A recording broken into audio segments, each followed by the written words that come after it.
Hi neighbors, welcome back to another episode of Cooking with Neighbors. It is I, Jerry Allen. Today's video making a copycat recipe, another recipe from Cracker Barrel. It is potato hash brown casserole with a little bit of research. This is what I came up with.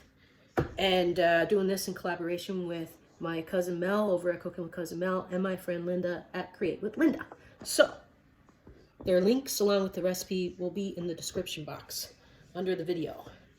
So, the recipes I've been finding, they all are in agreement to use 2 pounds or like 900 grams or so of shredded frozen hash brown potatoes and thaw them out. Our store does not have, so I'm shredding the potato myself and putting them in cold water with a little bit of vinegar to keep them nice and white. And how I've been doing that is I got this and I put the attachment for the shredding attachment. I'm putting the potato onto here so I can safely grate the potato. Or you can use a box grater, but please make sure these are really dried well so they don't slip if you're using a box grater, and put something on to protect your hands. So this is what I've been doing. So, and after I do this, I have to wring out the water using a clean dish towel. So I've been doing that and then putting them in here, and I'll show you the next step. 1 second. Okay, neighbors, I think I have my scale out just in case I need to shred some more after I wring the water out. In a bowl, I have a finely diced onion. I went to Cracker Barrel's website to look up their menu, and this on their menu, and it says that it has onion. So some people don't know or don't think it does, but their website says it does. So I'm guessing it's diced up finely. That's how come some people don't realize it's in there. So clean tea towel. I'm gonna put my shredded potatoes.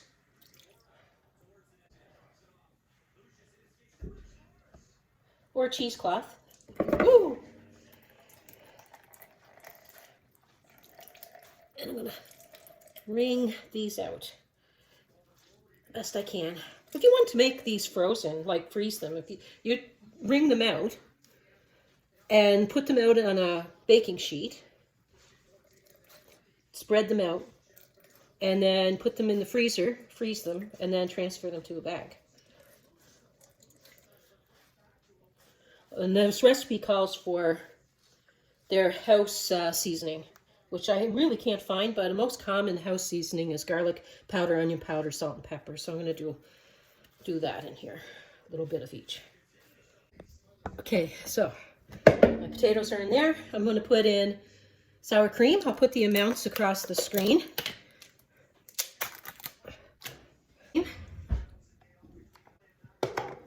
Okay. I'm finding online as many people are putting in cream of chicken, so I'm putting in a can of cream of chicken soup. I'm thinking cream, like the cheddar cheese soup would be good in this too. You could use cream of celery, whatever. I think that it'll all work. I hope I wrang my potatoes out really well. I'm not the strongest person, that's for sure. I'm going to put in probably about half a teaspoon of pepper. About 2 teaspoons or so of salt, because it is potatoes. You don't want them to taste bland. But there's salt in that cream of chicken. A teaspoon onion powder, 2 teaspoons of garlic powder. And on their site it says that it has Coby Jack cheese. But I see people using cheddar, sharp cheddar. So I have 2 cups of Coby Jack cheese. I'm going to put 1.5 cups mixed through, and I'm saving like 1/2 cup, or about 1 cup almost, for the top. I buttered up 9x13 baking dish. My oven's preheated to 350.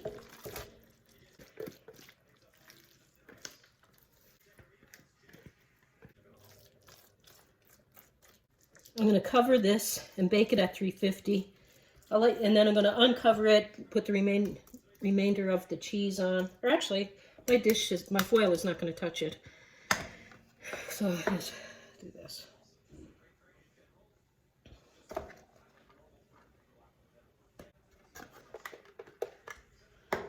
Okay, I'm gonna throw this in. I'm gonna let you know what I did. Put foil on top. All right, neighbors. This, I put the foil on, as you saw before, in the oven, 350 Fahrenheit, and 45 minutes. Then I took the foil off and left it in for another 15 minutes. And I took a little taste to the corner because I wanted to make sure that the potatoes were ready with a different fork, not this one. Look at this. Oh, like, goodness. It looks so good. And I'm sure it's going to taste so good. It's still piping hot. So you could let it sit for a little bit. I'm just going to get a little taste because we're not ready. We're barbecuing up some chicken to have with this. I'm going to put a little bit of green onion and some soy bacon bits on top of there. And let's have a tasty poo. Deedly doodly. There we are.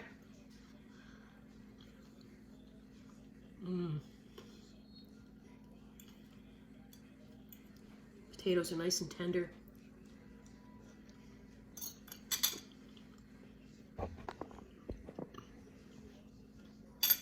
This would be great side dish with so much, including that any meatloaf. But if you want to check out the meatloaf that I made from Cracker Barrel, Copycat recipe, I'll link that as well.